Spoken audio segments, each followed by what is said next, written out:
The following is a paid program. Talk 103.7 WTIP and Cable Channel 7 welcome you into Financially Speaking with Jim Taunton. Find us live on radio, TV, the IBX Media app, and on YouTube. Just search Financially Speaking NC or get the link at WTIPFM.com. The opinions expressed in this show are for general informational purposes only and not intended to provide specific advice or recommendations for any individual. To determine what investments may be appropriate for you, consult with your attorney, accountant, financial, or tax advisor prior to investing. Securities and investment advisory services are offered through Genuis Wealth Management Incorporated, member FINRA SIPC. Now, here's your host for Financially Speaking, certified financial advisor, Jim Taunton. And welcome to Financially Speaking. Jim Taunton here, your host for the next 30 minutes. Glad you joined me. And you can't join me by phone tonight again.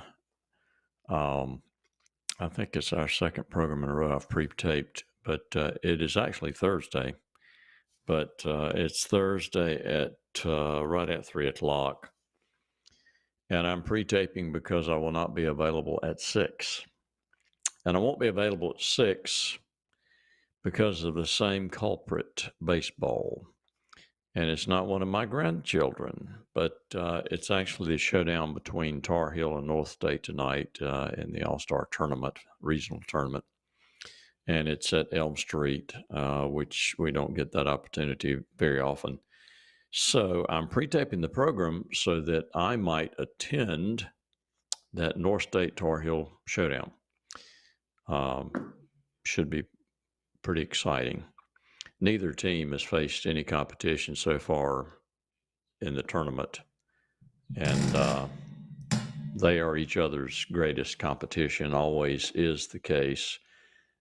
Once in a great while, once in a decade, one of the other teams in the area will have a decent team and play some good ball.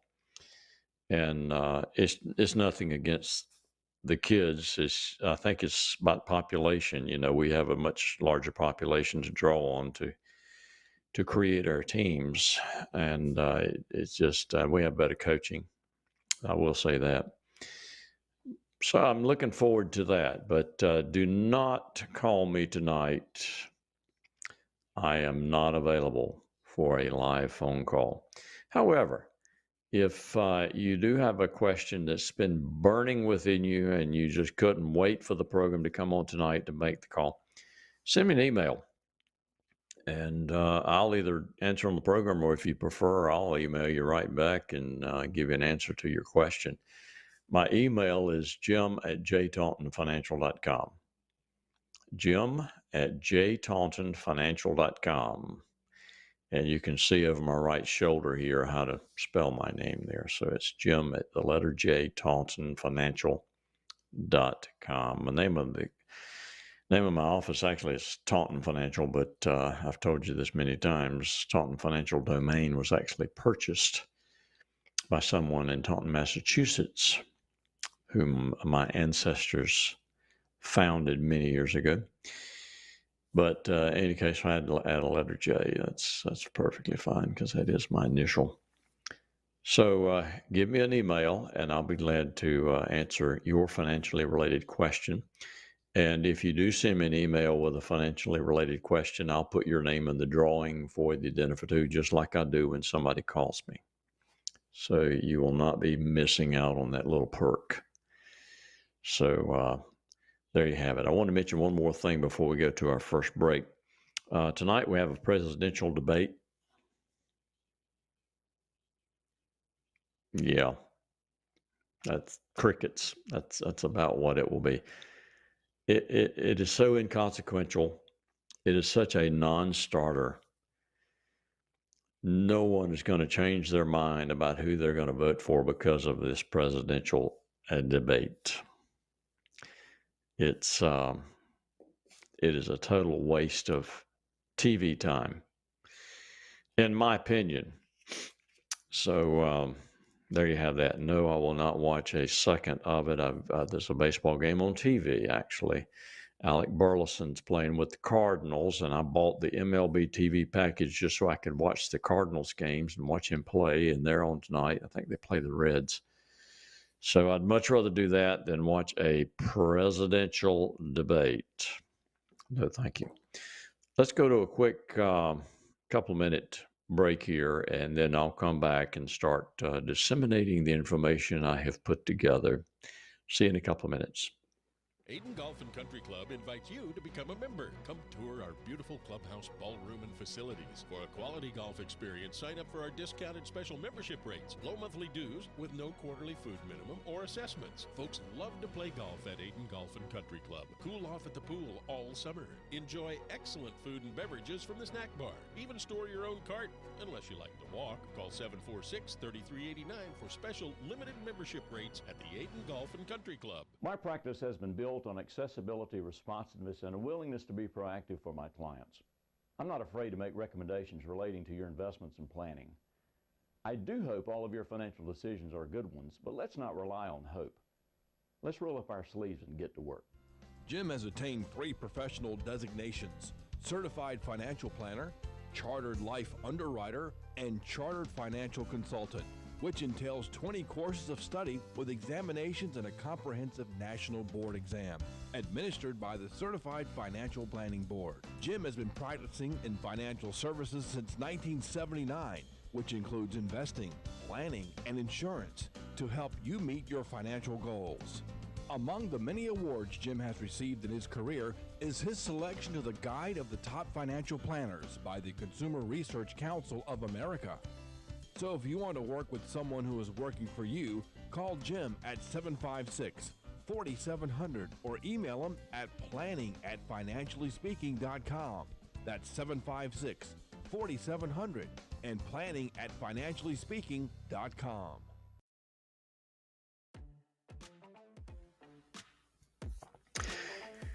Welcome back to Financially Speaking, and you heard the spot regarding Ayden Golf and Country Club, and they've been on the show sponsoring for, gosh, it's been years. It's been years, 6-7 years or more. And I have thoroughly enjoyed the relationship with them. Actually, I bartered with them. I have membership rights for the ad that they run on the program. And it just so happens that my sons and myself will be playing golf tomorrow at Ayden Golf and Country Club. It's a great course. It is not your typical out in the boonies country course. It really isn't. It's very well taken care of. The greens are usually in exceptional shape. They just came through a period where they had some dead spots they've had to regenerate, and they closed some greens for a while at temporaries, but they're back on the real greens. They still have some areas they've marked off you can't hit from a walk on, but for the most part it's ready to go. But just a fun little course. I can have all the golf fun that I want to have at Ayden. So, and it's the best kept secret in Pitt County. Really the best deal golf wise. I don't even know what the fee, the green fee is now. Not the green fee, but the membership fee, to be honest with you. I really don't. It is so much less, though, than everybody else. I've said it many times on the program. You know, if you're trying to debate where to join, go buy you a little used car and join Ayden. And that little car gets you back and forth to Ayden to play golf. And you won't spend any more than you're spending by joining to play golf only at one of the other courses. That is how much less expensive Ayden is. And they have a great pool, very large pool. And they have events and things. It's just a neat place. So I highly recommend it. Call 746-3389 is the number. And talk to somebody out there about joining. Tell them you heard me talk about them or heard the spot on the show. That would be great. Really, really great. It'll be really, really big. All right. I have two set of circumstances to talk about on the show today. They're both real life cases. They are both real life cases from the last week. Okay, so obviously no names will be used to protect the innocent. But I've told you on the show, much of what I talk about, the fodder for the monologue, comes from real life cases, real life clients, and this is certainly no different. So, producer, you better be ready. If I get through these two cases and we still have time left, I'm gone. So have your finger on that music button, ready to roll. The first gentleman that came into the office, I've known him for quite some time, but he called me and asked if he could come in and talk with me, and I said certainly. And he's in his late 50s. He's worked at the same employer for many, many years. And he's gone through some things in his life that set him back a time or two, but he's wanting to know, if he can retire, by 63 to 65, somewhere in that range. And he wants to really take a good hard look at everything that makes him what he is financially. And that I just described as a financial plan. That's exactly what I tell individuals when we talk about financial planning. When I try to explain to them what a financial plan is and does. A financial plan looks at everything that makes you what you are financially, A to Z. So certainly it looks at retirement, where you are now, where you're trying to go, if it's feasible, what kind of shape you would be in. It talks about estate planning, how things might need to be to have your assets distributed, how you want to distribute them in the best way we can, least amount of taxes, least amount of expenses.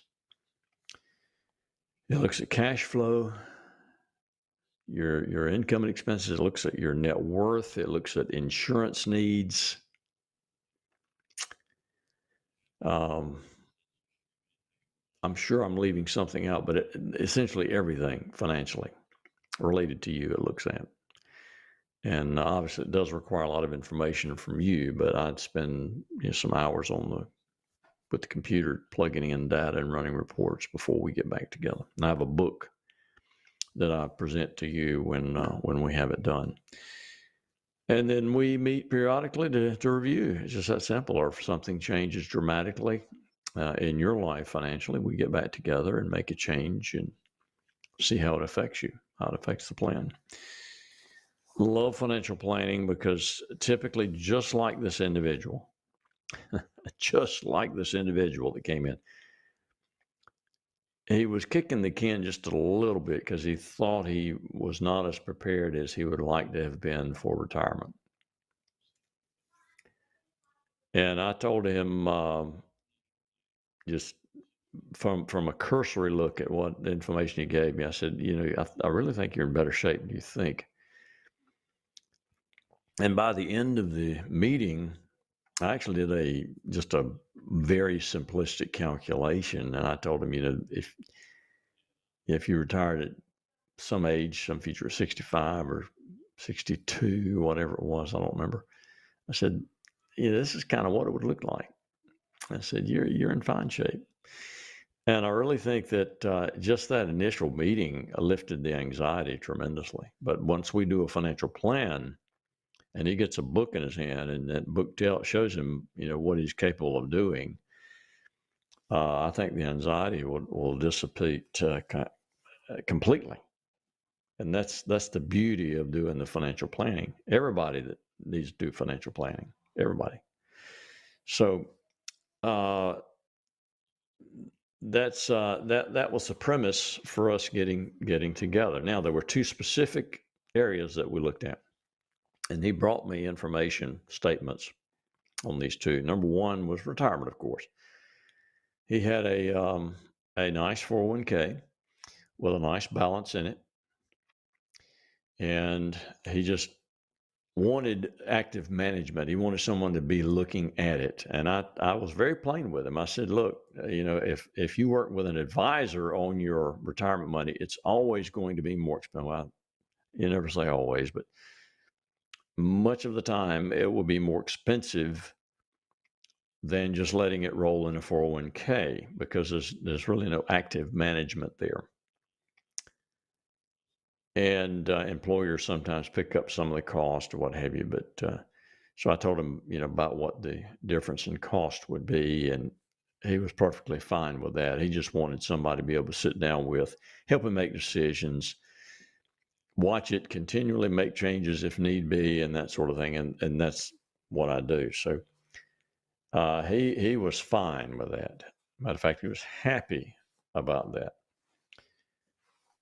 And that's what regulatory agencies miss.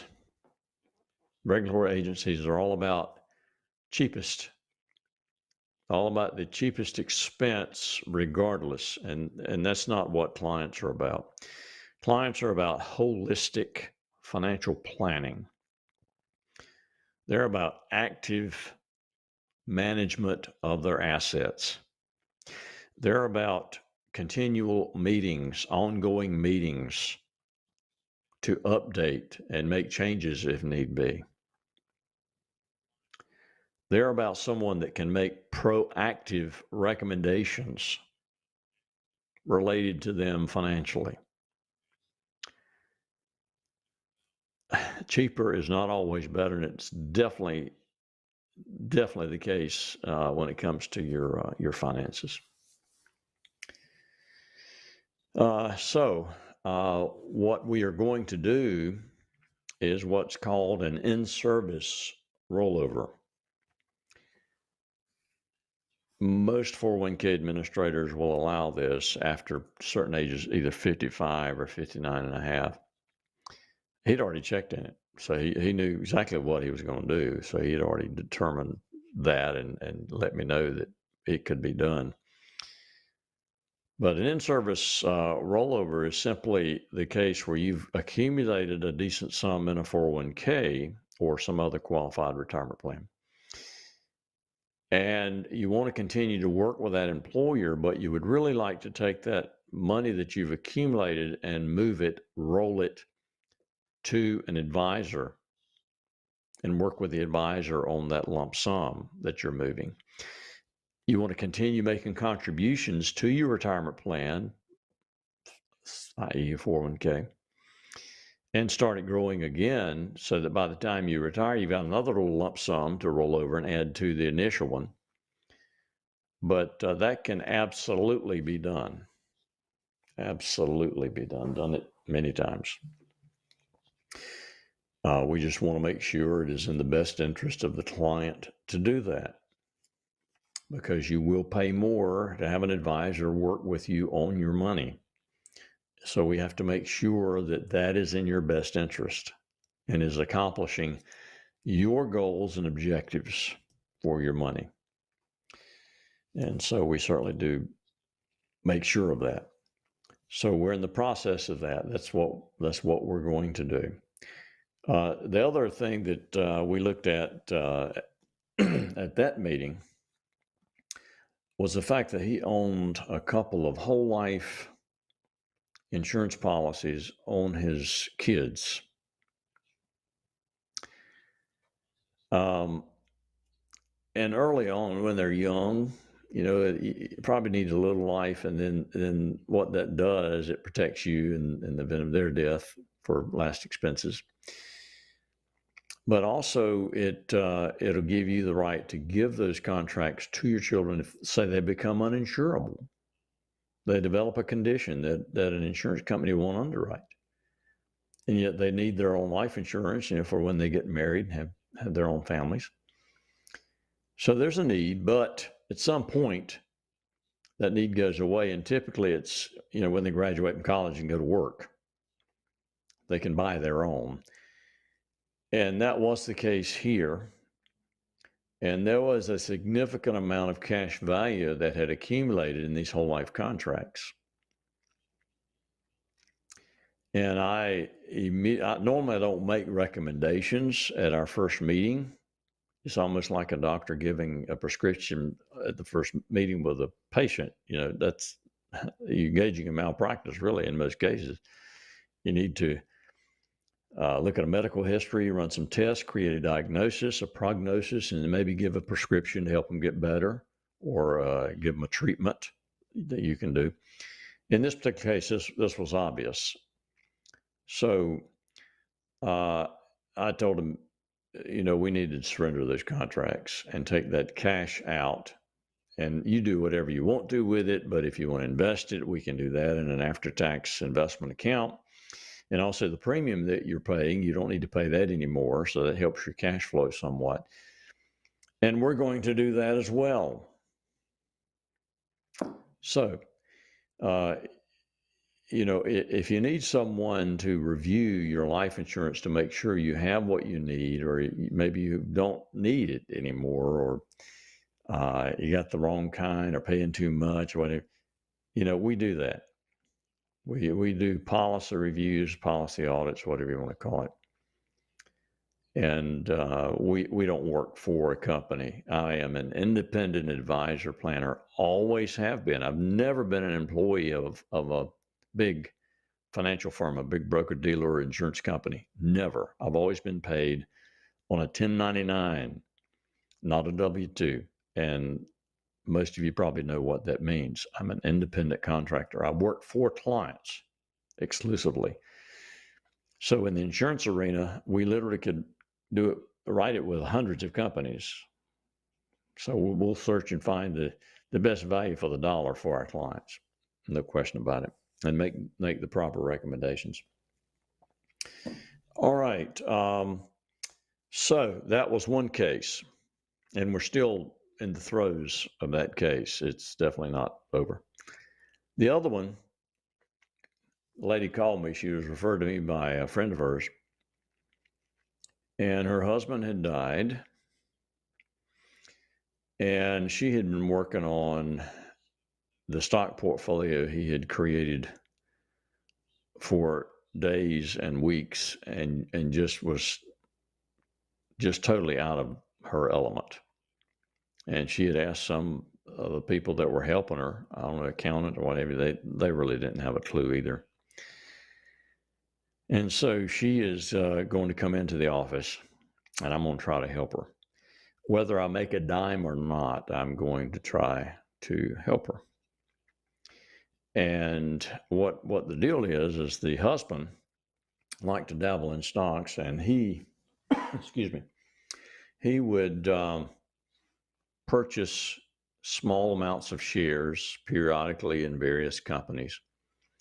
And the problem is he would buy those shares through the transfer agent that handled that particular stock. And you get a statement, but it's very concise, and it's not, it doesn't give you enough information. And if you want to sell, you have to call the transfer agent. If you want to move the stock, it's an arduous process. It's just not the best thing to do. And every time he'd buy stock, it would be a different transfer agent or a different account they would establish for that stock. And they have to do that if it's a different company. And it's just awful. She's got a stack of statements, she says. I haven't seen it yet. Okay, we're going to meet a week or two. And it's just overwhelming for her. And I say that to say this. If you have stock that is certificated, you have the actual certificates in a safe somewhere, or in a drawer for that matter, you need to put that in a brokerage account. If you have stock that's sitting with a transfer agent, you need to transfer those shares into a brokerage account. And Jim, why would I do that? Are you trying to make money? Is that what it is? No. we're trying to eliminate problems that you may have in the future and make it much easier for you to dispose of your stock and access the proceeds from sales and whatnot of stock, and get an evaluation of that stock monthly as you get statements, and maybe have someone that you can sit down with and discuss your stock portfolio and see if there are changes that need to be made. Yeah, brokerage account. I had a client in the last couple of weeks had a large sum of money. We ended up putting it into an advisory account, which is a wrap fee brokerage account. And she didn't know what a brokerage account was, just didn't know the terminology. And I understand that. And sometimes I take for granted people know things and they don't. But a brokerage account is just simply an investment account. And it's like a chest of drawers. You've got one chest of drawers, one cabinet. But in that cabinet, you could have many drawers, and each drawer could contain many different articles of clothing, right? One, you might have socks, underwear, and T-shirts. Another one, you might have shorts and belts and whatever, on and on. Well, brokerage account is similar. Brokerage account is the chest, the cabinet. But inside of it, you could have any type of investment you want, and is with as many different companies as you want, all inside that one brokerage account. So that when you get a statement from that account on a monthly basis, you get a consolidated report of all your positions, all your holdings on one statement. And even better, you get on that statement the value of your holdings that you have in that brokerage statement. So, you know, at a moment's notice, what you're worth as far as invested capital. In addition, let's say you need some money and you need to get something from that brokerage account in the way of money. You call your advisor and you say, Mr. Advisor, I need $5,000. My HVAC unit went out. And you talk about it and decide there's one position maybe hadn't been performing as well, or you don't want to continue to hold that one as much as you do others. Your advisor sells the position, creates the $5,000 in cash. The next day, the cash goes out to you in the form of a check or direct deposit to your checking account, and you've got your money. It's very, very simple, very easy.